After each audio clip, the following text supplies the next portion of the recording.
Today, my heart is very full, I think.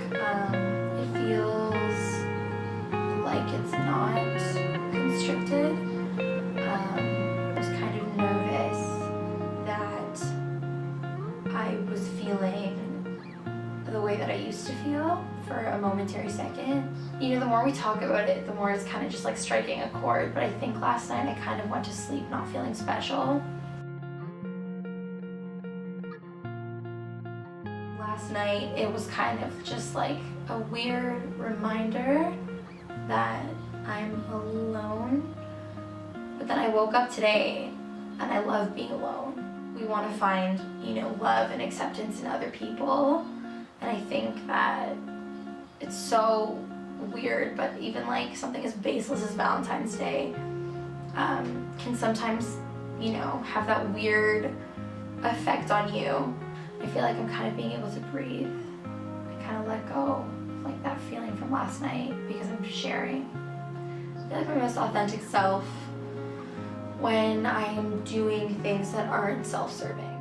When I feel like I'm kind of contributing to the world on like a positive level and I'm kind of like benefiting everybody else. That makes me feel like I'm actually staying true to myself and kind of like knowing my truth. So whether it be speaking or painting or something that's kind of an outlet, I know that that's when me is really, really coming out. You know, we have moments, like little glimmers of like seconds where we're not being true to ourselves, and I think it's all about kind of like grabbing it back and then connecting it with yourself and just kind of aligning that with what you know is true.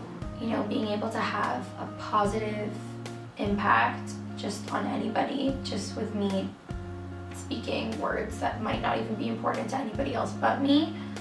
I think that that is going to be a really positive, you know, gain from something like this. There have been moments, and there are moments still, where I have desperately tried to cling on to being sad because it's what I'm most comfortable with. There were definitely times, I would say, within the last year that I kind of felt myself on the like edge of like really having a breakthrough with myself, but I kind of like refuse to acknowledge it because after being sad for such a long time, it kind of becomes your safety blanket, and I was really terrified of being happy. Sometimes even myself, I go back there and I'm like, you know, I haven't been sad in a really long time. You know, it's a weird feeling, like you don't deserve this, like you shouldn't be happy. That's not what you know. There are moments where I'm kind of not loving myself. I feel like I'm not loved. And there are definitely moments where I kind of doubt myself, which makes me doubt if people love me. Then, you know, there are days where I feel the most loved by myself, by my parents, by my friends. Constant push and pull. But I think that lately I feel the most loved from myself. I feel like I love myself the most when I'm being honest, when I'm being real with myself, because I hate myself when I'm not. I feel the most loved when I am happy, because when I'm sad,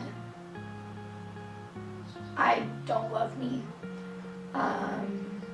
I feel loved when I am around my parents, and I feel loved when I am around my dog.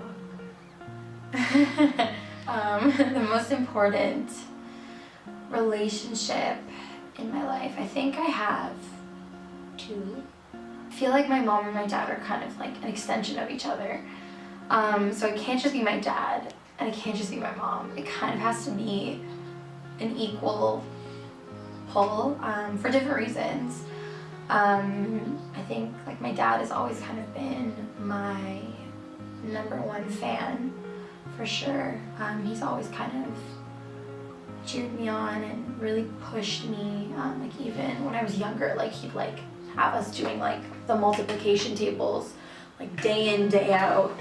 We have this little book and he'd always test us, like doesn't matter where we were, like we could be like at a park and then he'd pull out the book and he'd test us, like little things like that. I think he's always been pushing me in a good way.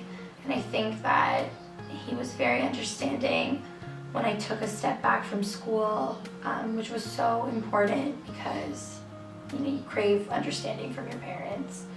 And he really kind of gave me the room to grow and like the understanding to grow.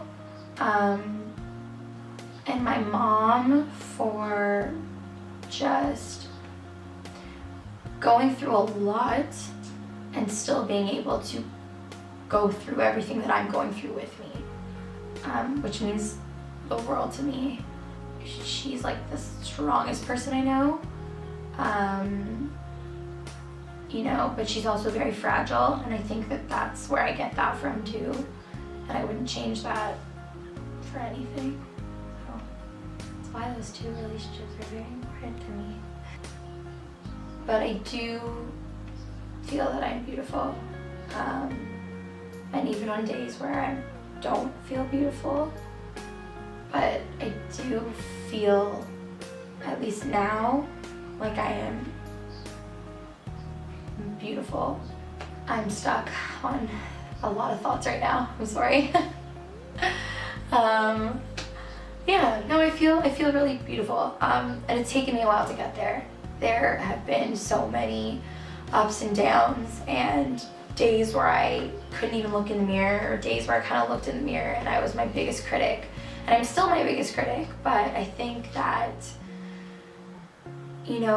I've been able to reflect on that and I say, okay, stop comparing yourself to everybody else and just compare you to you yesterday. And I feel like every day now I'm kind of trying to feel more beautiful than I did yesterday, not in ways of like vanity, but in ways that make me feel like I'm radiating beauty out of my pores. And that's from just kind of working on myself inside. Love what you do, and you should love, your job and the people that you're surrounded by.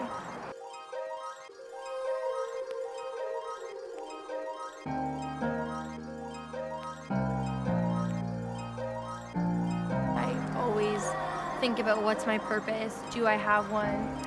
It's obviously how you go about it is how you kind of live with the plan that the universe set out for you. But you're never without a purpose. That is what I do. It's not an exaggeration to say that lack of social connection can